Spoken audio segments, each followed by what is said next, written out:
কাল যখন রাতে এসেছিলাম বুঝতেই পারিনি এত সুন্দর জায়গা, একটা আন্দাজ ছিলই কিন্তু দেখতে পাইনি।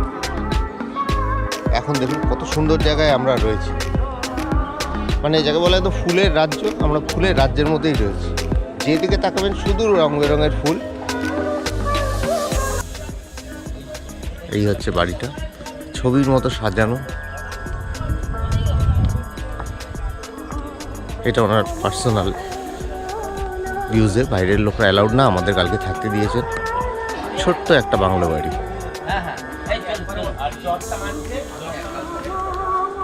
এই হচ্ছে বাড়ি।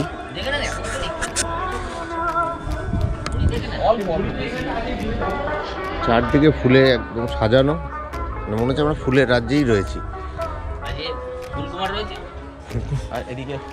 এখানে দোদুল্যমান আমাদের স্যার, আমাদের জুনিয়র মোস্ট আমাদের মেম্বার।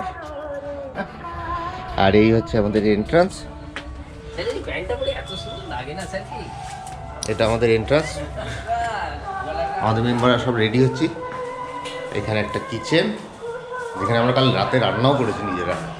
কিচেন, টয়লেট, আর এই পুরো ঘরটা আমাদের অ্যাক্সেসের জন্য সব ছড়ানো রয়েছে। রেডি হচ্ছি। অসাধারণ ব্রেকফাস্ট, দেখে নিন। মুড়ি, চানাচুর, শসা, পেঁয়াজ, লঙ্কা, চপ, স্যালাড, হয়ে যাবে 5 জনের জন্য। তেলে ভাজা, চানাচুর। আমরা ঝটপট খাবো, খেয়ে আমাদের জার্নি স্টার্ট করবো।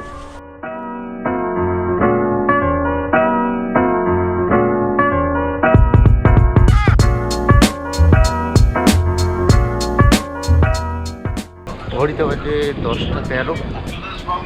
আমরা বেরিয়ে পড়লাম কলকাতার দিকে।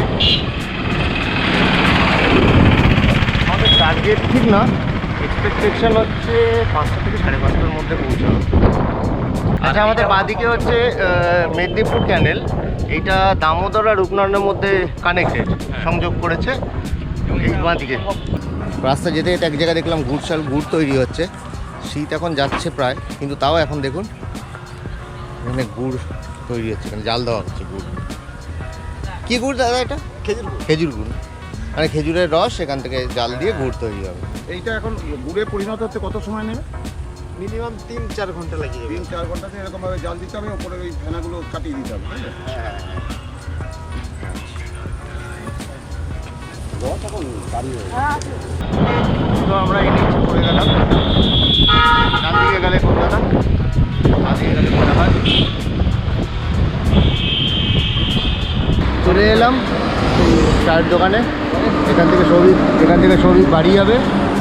আমরা শেষবারের মধ্যে মানে এবার কোনোতে একসাথে একটু চা খাবো, একটু ব্রেক নেব, নিয়ে কলকাতার দিকে চলে আসবো।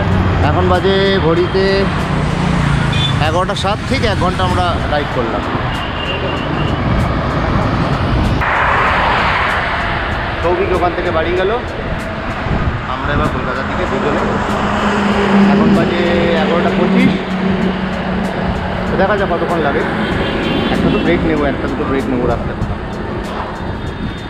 এনএইচের ওপর দিয়ে দামোদর ব্রিজ ক্রস করছে, সুন্দর জলের কালারটা।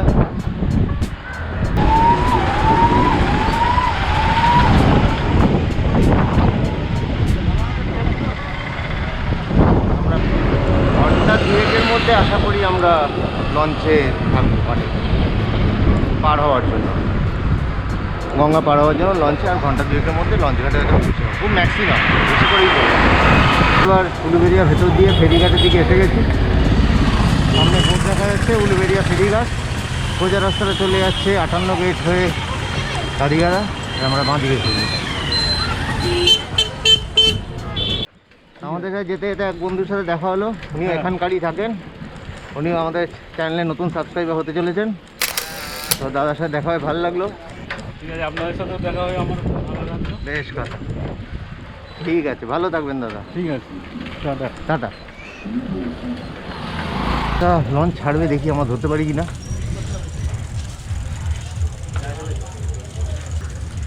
এখন বাজে 1টা, মনে হয় আমরা ধরতে পারবো।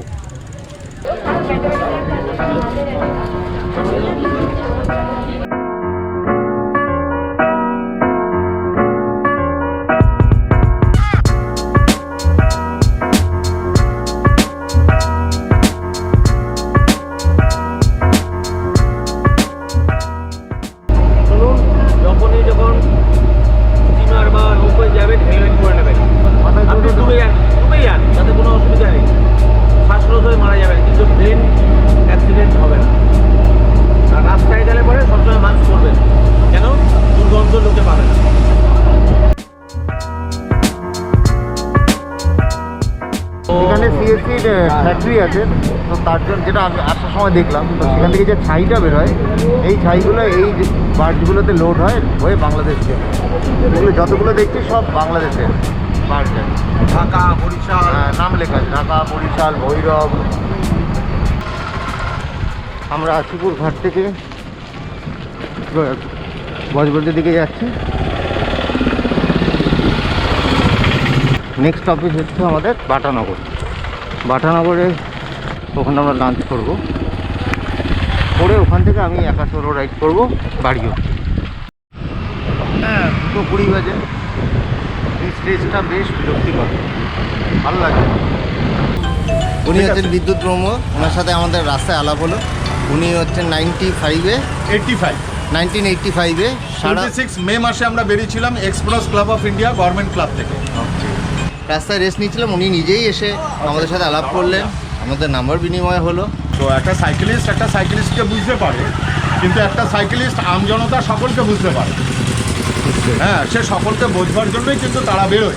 জাতিভেদ নির্বিশেষে কি করে মানুষের জায়গায় একভাবে রাখা যায়, তার তাগিদেই হয়তো আপনাদেরও বেরোনো হয়েছে। আমরা যাবো বাটা মোড় এখন অ্যাপ্রক্স 5 কিলোমিটার। সকাল থেকে আমরা একইভাবে কনস্ট্যান্টলি যাচ্ছি, তো এখন সবারই একটু ক্র্যাম্প দেখা দিচ্ছে, সুব্রতরও ক্র্যাম্প দেখা দিচ্ছে। আমরা এখনও 4 কিলোমিটার দূরে। অ্যাকচুয়ালি হচ্ছে হাই ক্যালোরি বার্ন হচ্ছে, জল রাস্তা দিয়ে খাওয়া যেত, কিন্তু হঠাৎ ক্র্যাম্প ধরা গেছে, মাসেল পেন হচ্ছে। এই সময় একটা 5 স্টার ক্যাডবেরি যাই হোক, তার সাথে একটা কোক নিয়ে নিলে পরে হাই ক্যালোরি রাত্রি পূরণ হবে। সত্যি পারছি না, জাস্ট 5 মিনিট তার মধ্যে এটাকে ইনটেক করে নিলে অনেকটা রিকভারি হয়ে যাবে তাড়াতাড়ি। ক্র্যাম্প সারানোর জন্য আরেকটা জিনিস পেয়ে গেলাম আচমকা, মানে একজন আখের রস দাদা যাচ্ছিলেন, আখের রসটা পেলাম। তো ব্রেকটা নিয়ে আবার শুরু করলাম যাওয়া। সুব্রত অনেকটাই এখন তাড়াতাড়ি রিকভারি হয়েছে। আমরা বাটানগরে ছিলাম, বাটানগর মোড়ে। এটা হচ্ছে বাটা স্টেডিয়াম। এখানে মারাদোনা যখন আসে এখানে তখন হেলিকপ্টারের নামে। তো আমরা এখন বেরোচ্ছি বাটানগর থেকে, এই যে সূর্য ডুবছে।